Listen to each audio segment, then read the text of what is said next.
the conversation in San Antonio now is really on this downtown sports district with a potential new site for the Missions, a potential new site for the Spurs. What are your thoughts? I would predict that we will see a very good quality, enjoyable, architecturally significant Missions baseball stadium in our city within the next couple of years.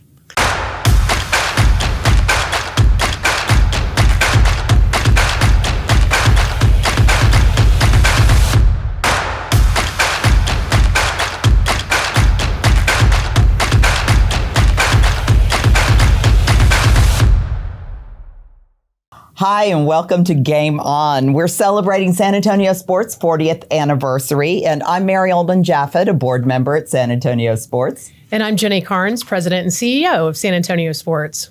We're honored today to have Henry Cisneros as our guest. And just as a little background, I know hardly anybody doesn't know Henry Cisneros, but for those of you who might not remember all the details, Henry served as the mayor of San Antonio for 8 years, from 1981 to 1989. And was instrumental in the founding of San Antonio Sports. He was also Secretary of Housing and Urban Development during President Clinton's administration from 93 to 97. And since then, he's had many, many roles as a successful businessman, a successful educator, a speaker.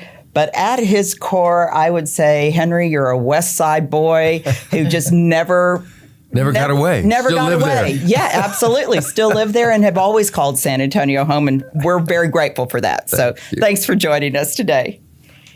Thank you very much for having me. Yeah. I do live in my grandfather's old home on the west side. I know. And in the last couple of years, took his building, which had been abandoned. It was an industrial plant. It was one of the larger print shops in San Antonio, and made it into my offices. So I haven't gone very far in the world. I'm a few blocks away. But you have it, yeah. I'm a few blocks away from where I grew up, working back in the old neighborhood. Oh, that's amazing.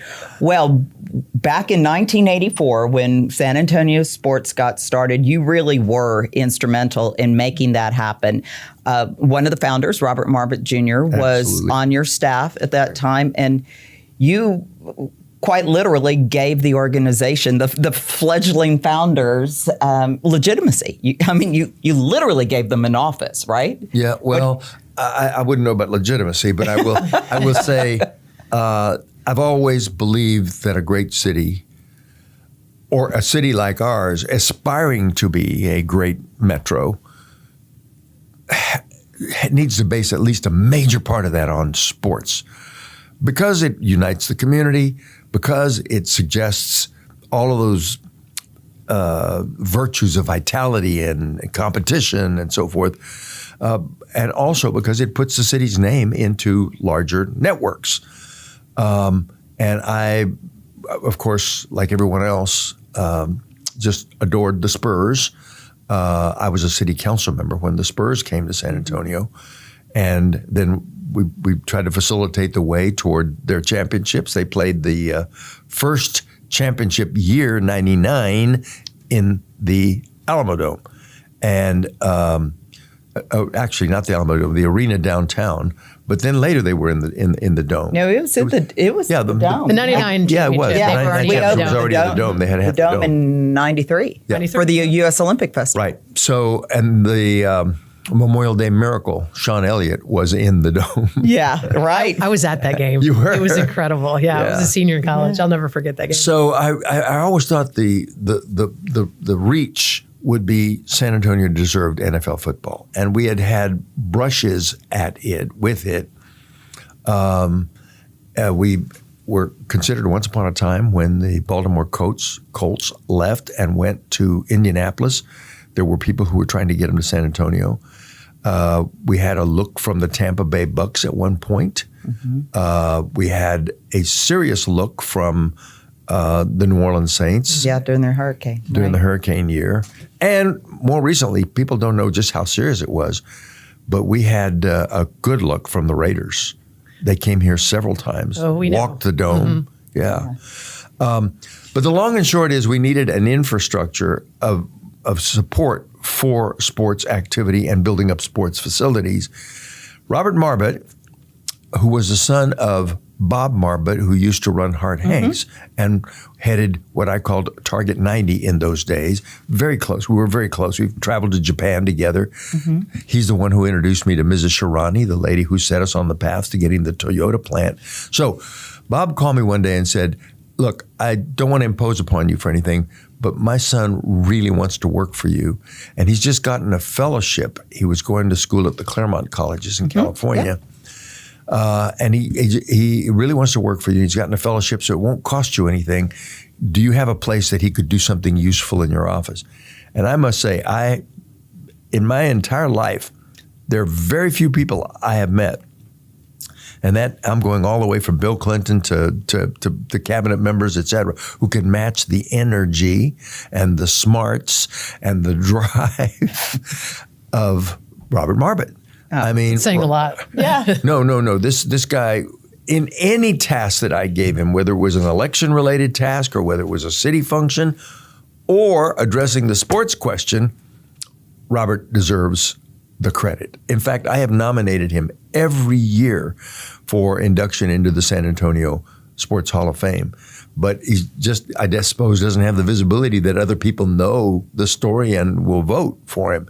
But anyway, Robert used the conference room in my office to bring people together when I gave him the assignment of starting to work on the Dome. And those people who were working on the Dome were also the same people who knew we needed to have a larger structure like San Antonio Sports. Robert, when you're the mayor and you're working on a lot of things, and yes, you want to do the Dome, but it's got so many hurdles. Any one of those hurdles could have gotten me to say, enough. Stop, This is not going to work. Robert would not hear of it. And he just pushed and pushed and pushed. The truth way down deep inside that people in San Antonio need to know is we wouldn't have the Dome and we wouldn't have San Antonio Sports without Robert. And then the coterie of people that he built around it, like Ralph Bender, and George Block. That's right. And a handful of others. Yeah, Bill Hansen, Pete Williams. Those were and I mean, literally, I would leave the office late some days, 9, 10 o'clock, and the light was still on in the conference room, and they were in there working on details. Probably eating fried chicken. Yeah. That was always a legend. They'd have these meetings around buckets of chicken. You don't know how hard the fight to get the Dome was. I mean, we went to it's an interesting, ironic thing. We had to fight in the legislature. They called it the Dracula bill because it wouldn't die. Frank Tejeda, Congressman Frank Tejeda, kept it alive. Went to the hospital to get senators who were in the hospital to sign the bill and such to finally get it through. And what it said was, we'll let you try to get a facility, but you have to get it by a vote of the people. And it has to sunset after 5 years to use that sales tax. So it's very limited, very narrow window, thread the needle. Robert ran that election. We started out negative 70% no, 30% yes. On election night, it was 50.5 to 49.5 or something like that it passed. So, I mean, that's the origins of your organization. Yeah. What was the story behind getting enough signatures to get it? Wasn't there? Yes, that was a requirement. Right. That you had to get the referendum called, but the referendum had to be based on signatures gotten. They set up lots of hurdles for us. And you had to have an election, then it had to sunset in 5 years, et cetera. And the funding mechanism was unique. Yes, it was the temporary use of a sales tax that had been passed for transportation, but was not being used at that time. Now, that same portion of the sales tax, we know now we have used subsequently for pre-K, for aquifer protection, and now the Ready to Work program. All of those are kind of built on the mechanism that we used for the Dome. And a lot of our citizens and maybe some of our audience members forget or don't realize that the stadium opened debt-free, and that just doesn't happen. That's exactly right. What they gave us was 5 years of the sales tax, which would generate about we thought it would be $30 million a year. That would allow us to build a $150 million stadium, but it ended up generating more. And the stadium cost slightly more, but the 5 years of tax was enough to pay for it, so there was no need for any bonds or debt, except some bonds that were necessary to bridge the 5 years. In other words, you didn't have to wait to the end of the 5 years to build it because you amassed enough money. You had the money coming, so you could bond it, but there was no debt. And I've taken a lot of heat over the years from a lot of people. I know you have, including my uncle, who was my political mentor, Ruben Munguia, over on the West Side, and he ran flyers that he passed out, calling it the damn dome. My uncle, my family turned on me. But we made the case, and luckily there's enough sports fans in San Antonio who had some kind of faith, all right? So over the years, if you look back at the dome, and I presume you're okay if I say a word about this. Sure.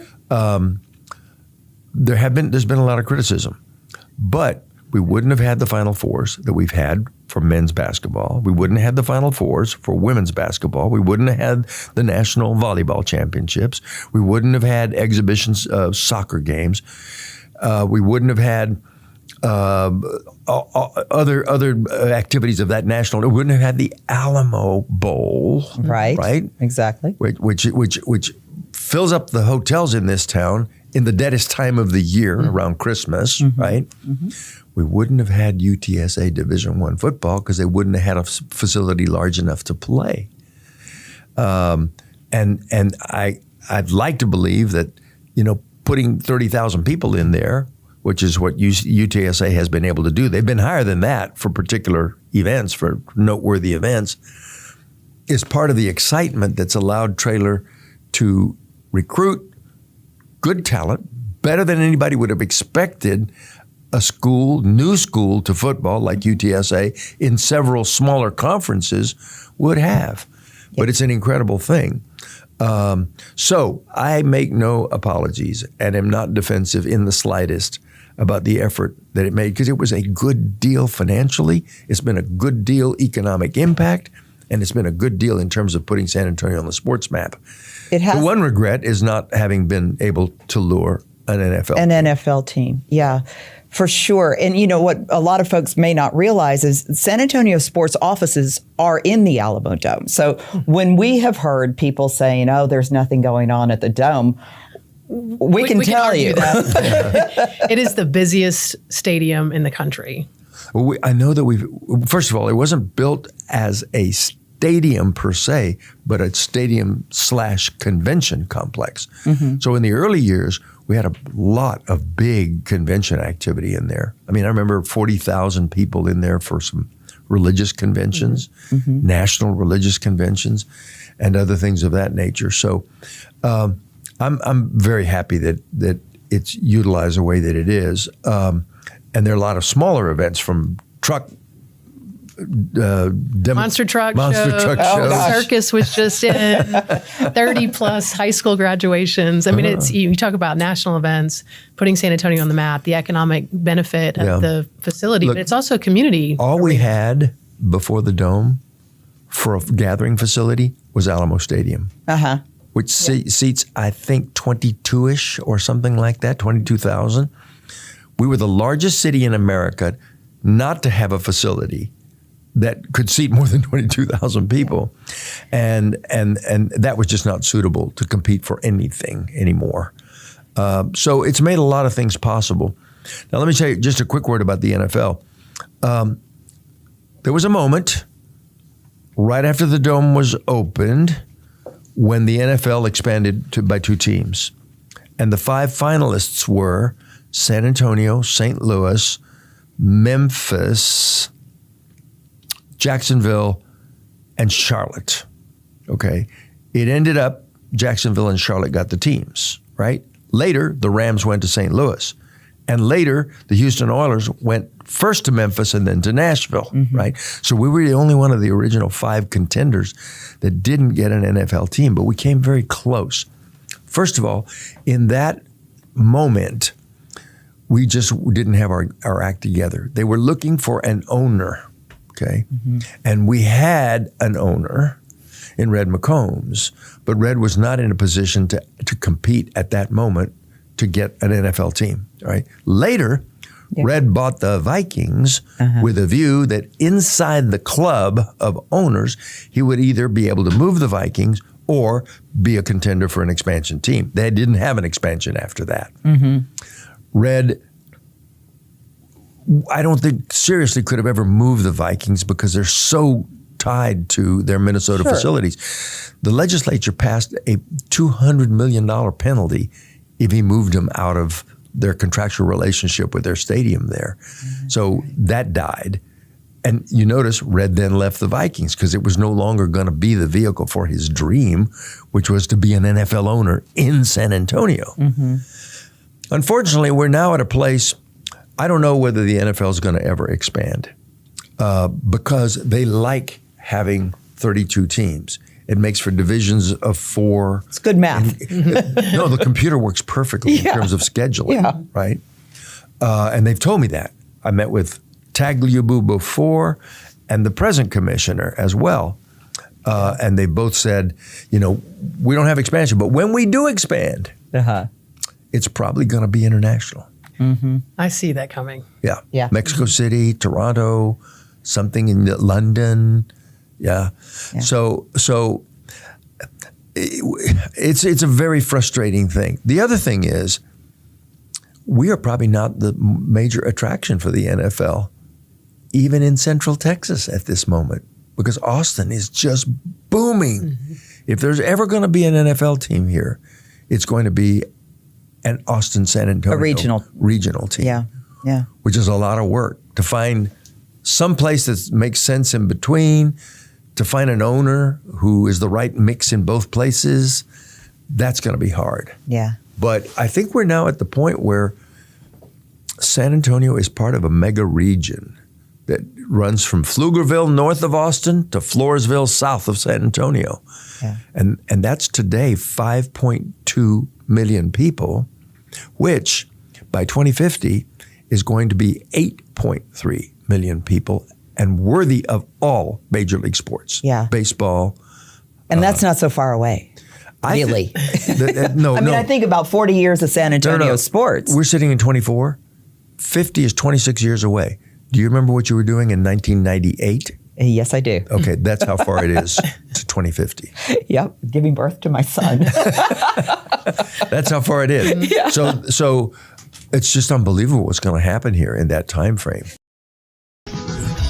For the last 4 decades, San Antonio Sports has dared this community to dream big through the transformational power of sport. For 40 years, we've inspired youth to get in the game, motivated San Antonians to live healthy, been a force behind places to play, and hosted events that impact. As we celebrate 40 years of dreaming big, we invite you to dream big along with us. To support our mission, donate today at SanAntonioSports.org.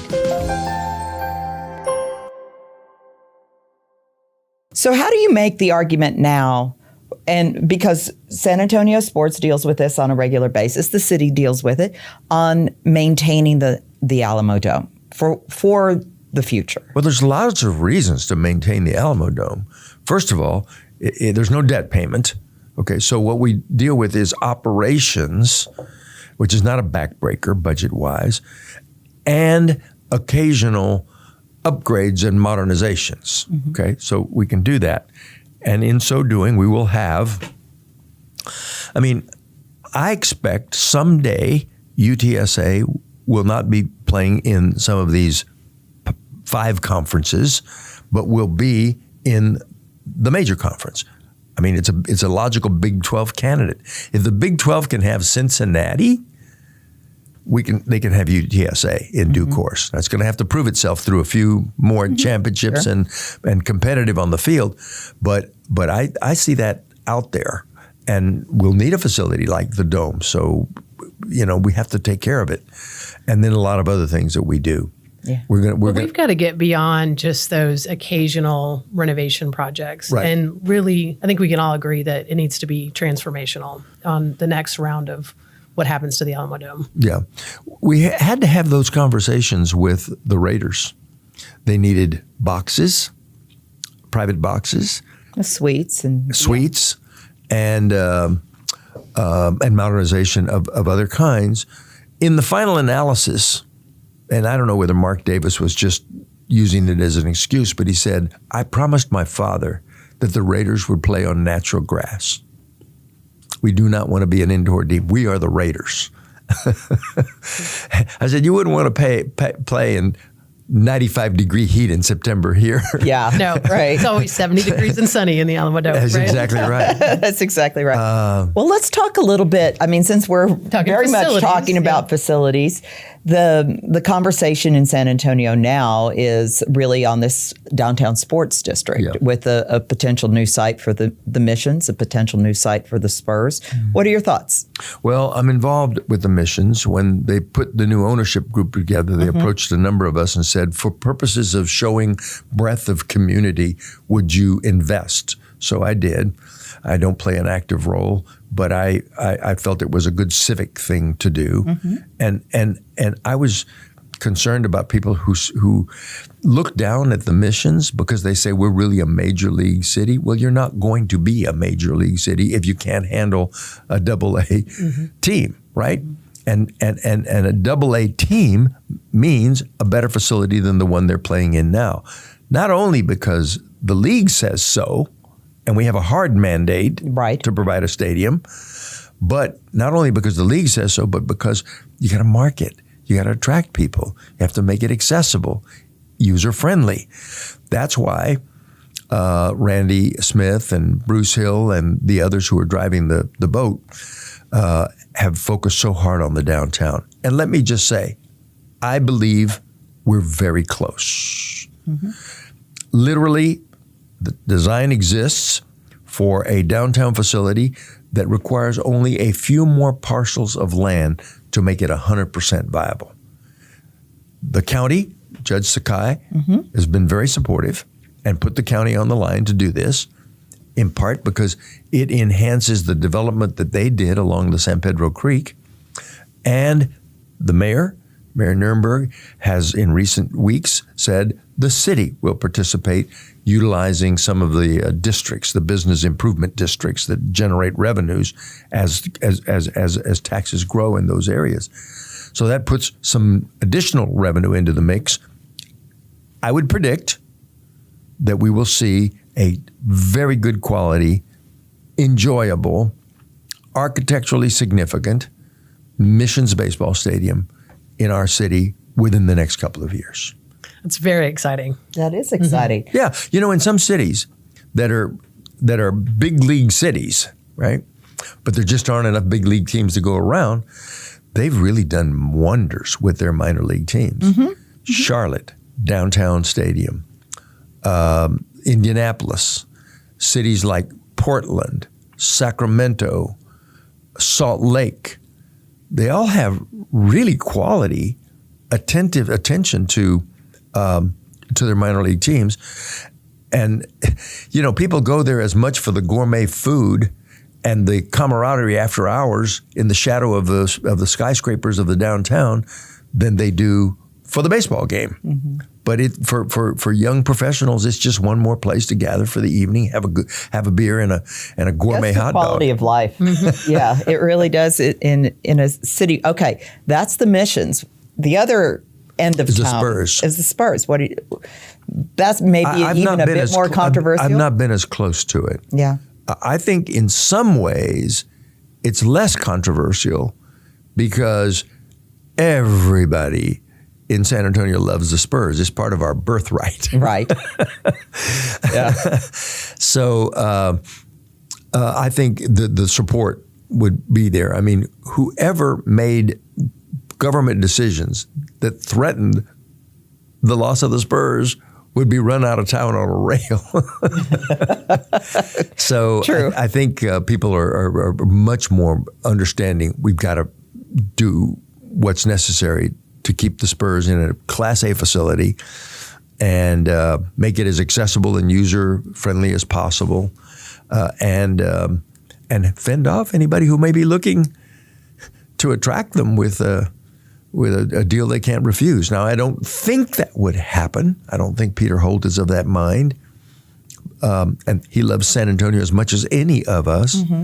But you just got to watch the larger competitive environment. It'll be certainly interesting to watch over the next near future. Right. This is all happening. Yeah, I think there's some decisions pending. Yeah, sure. And of course, the thing that's in the news is the area right across the dome from the dome in Hemisphere, and let's hope that can be worked out. I don't know what the future of the site that is the Institute of Texan Cultures, but that's one of the sites being discussed. Yeah, certainly. And what that would do for our mission at San Antonio Sports to attract other events outside of just Final Four is to have a reimagined Alamodome with the downtown Spurs arena that connect, and we can do events together. Yeah. And that would be Not to mention the thousands of hotel rooms around it and the venues along the Riverwalk for people to enjoy as they do for the Alamodome. They have rallies along the river at the Arneson and other places. We've planned a few of those. a lot of those. This is the city where fans want to come. Yeah. Forget the facility the footprint, the walkability, just our culture and the You don't have to create artificial entertainment events when you have dirty Nellies on the river. Yeah, I suppose so. Oh my gosh. Well, let me pull it back to San Antonio Sports before we wrap up. When you tasked Robert with pulling a group together to really look at creating a sports commission, did you ever think we'd be sitting here today, 40 years later, having grown as much as we have, hosting our 5th Final Four in 200 and some odd days away, and other great things on the horizon? No, I couldn't have imagined that. Hoped for it, but I couldn't have predicted, right? It's not my nature to try to predict in that way. I just work hard all the time and try to make good things happen. And in a determined way. People used to ask me all the time, reporters like you would ask me, are you optimistic this is going to happen? And I would say, well, I don't know about optimistic, but I'm determined that it is. I can remember you saying things like that, yes. So I think this has just evolved in a wonderful way, cumulative successes built on successes. And I think, we have a city with a lot of sports tradition and sports ambitions.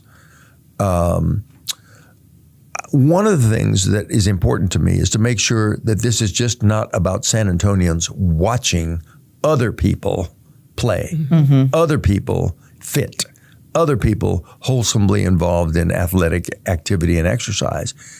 It's about participation in the community. And I think one of the things that I'm most appreciative of San Antonio Sports is the thing you've done to get soccer fields built and exercise facilities built and places where young people can participate. We should be a city of outdoor life. Now, I say that knowing full well that summers are hot here. We don't have quite the outdoor culture that, say, Denver or Portland do, because we do have that hard summer. Right. But it's just hot. It's not going to kill you to go jogging, to go running. Story. I left a meeting last night.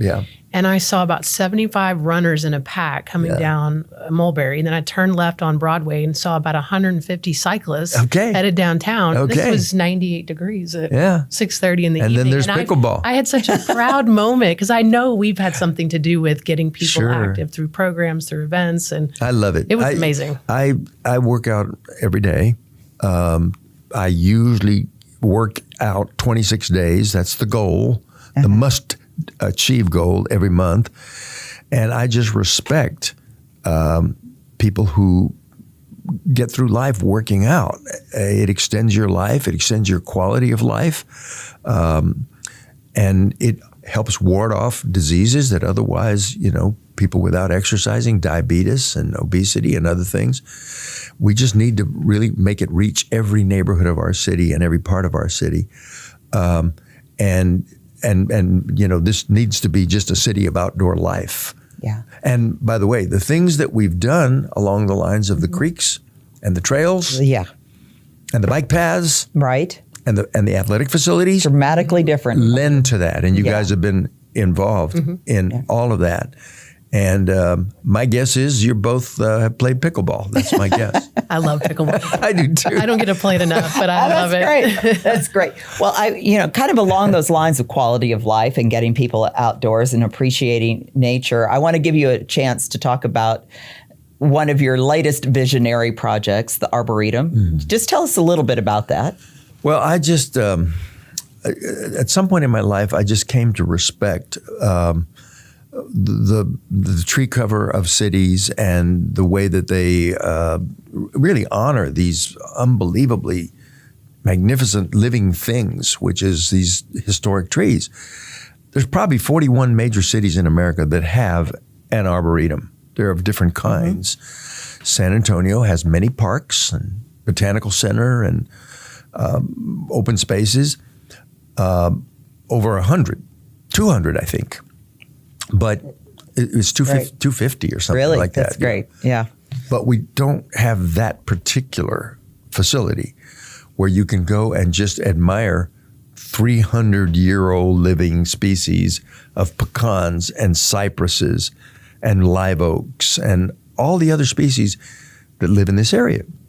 And so we've been very fortunate to take a golf course that was going to be closed and add to it to now have amassed 188 acres of beautiful, beautiful vistas with what were once the greens and the driving areas that have some altitude to them, so you can look across the vista of an area. Also have some wonderful native trees already there, in addition to what we will be able to bring. The Salado Creek runs through it. It's in the floodplain, so it gets plenty of water. This is on the southeast side. Yeah. Across the road, across 37 from Brooks City Base. Right. Real easy to get to. I mean, literally down 37, left on Southeast Military Drive, 1 mile to the entrance of what will be San Antonio's next great open space. Yeah. And, it's got really significant heritage for our area. Number one, when the Native Americans were here by themselves for 1,000 years before there were any Europeans, they lived off of our creeks and rivers. That's where they got their habitation. That's where they ate nuts and gatherers and so forth. When the Europeans got here, the Spaniards first arrived, 1600s. 1691, I think, is the first journal I have read of the Spaniards. They talked about an oasis, which was the San Antonio River as we know it, a clear stream with big cypress trees along the banks. And that's where they located the city. Yeah, that's why we're here, right? That's why we're here, right? And then later generations of pioneers, they built their homes here. One year, I remember, I hosted the governor of New Mexico, and he flew in by the government jet. And he said, when he landed at the airport, I greeted him. First thing he said when he came down the stairs, "Henry, I never knew your city was so green." He said, "I just came across the desert in New Mexico and the plains of Texas, and then all of a sudden I started to see trees, and then we landed in this place with greenery." We don't think of ourselves that way, but the tree cover here makes it a pretty special place. Yeah. Well, that's going to be a really fun project to keep an eye on, and good luck with all of that. Well, we want to make it more than just a place. We want to make it a concept that people across the city say, it doesn't have to be just on the Arboretum. We need shade, and we need greenery, and we need tree cover in every public development and every subdivision. So we can get out and exercise more. Exactly. Right. Well, to bring it back full circle to sports, we always wrap up our Game On podcast with a question about what does the power of sport mean to you? Because our mission is at San Antonio Sports is to transform our community through the power of sport. So what does the power of sport mean to you? Well, at the most obvious level, in terms of it creates unity within the city, common themes to cheer for. There's nothing as unifying in San Antonio as the San Antonio Spurs. There just isn't. You're right. Crosses all the barriers. Right. And you can see it in just the audience at the Spurs games, right? San Antonio's come a very long way in terms of tolerance and understanding and economic development and economic upward mobility. And you see it in person at the Spurs, across the whole range of the city. So it has a unifying force, but it also projects the city onto a national stage. I've been in 200 different cities in the United States on my various jobs, and when I watch the evening news and they've got the Spurs score on the evening news in Chicago or in Los Angeles, people there know San Antonio's a player. We're in the mix, right? And the more sports we have over time, which we will, either by ourselves or with Austin, we will eventually have the whole range of major league sports, I predict, in this region. It just establishes our city as a noteworthy city on the American scene. I was very proud. The night that the detainees in Russia landed in Washington and were greeted by the president and the vice president, all the newscasters said they're going to be here for a few hours and then they're flying to San Antonio. Now, once upon a time, they would have said they're flying to San Antonio, Texas, because they would have had to identify there's a city in Texas named San Antonio. Or they would have had to say they're flying to Fort Sam Houston and Brooke Army Medical Center in San Antonio, Texas. But no, they just said over and over and over again, they're going to San Antonio. That's because we've lifted the profile of the city to where it's a known quantity in America. And all of that's good. Let me tell you, without any hesitation, and you need to know this, the fastest growing, most powerfully growing market in America right now is the Texas Triangle. And within the Texas Triangle, Austin and San Antonio are not hanging back. They're right there. And it's hard to imagine other places in America that are going to change as much and grow as much and become as economically strong as the Austin-San Antonio region. And everything we're doing for sports right now, and exercise and outdoor space, etc., contributes to the quality of life we will have as all of this transpires. I'm deeply supportive of this thing. You may have come across the Great Springs Project that would create a 75-mile corridor of greenery between Barton Springs in Austin and the San Antonio Missions area. Those kinds of things. The things we're doing right now, before the full boom happens, that are become permanent, will be around for 100 years. Yeah. Like that. So, and like the Arboretum, and like the work you're doing in facilities.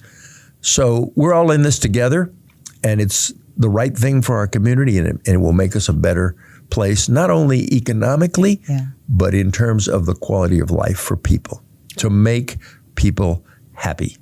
Thank you for being a champion of San Antonio sports and a champion of our city all these years. Keep it up. We need you. We need you very much. I'll keep working out so I can be around. That's great. Thank you, Henry Cisneros. We appreciate you, thank you both being a part of this. Thank you for your work, both of you. Thank you. And thank you for joining us on Game On. Join us next time. Game on.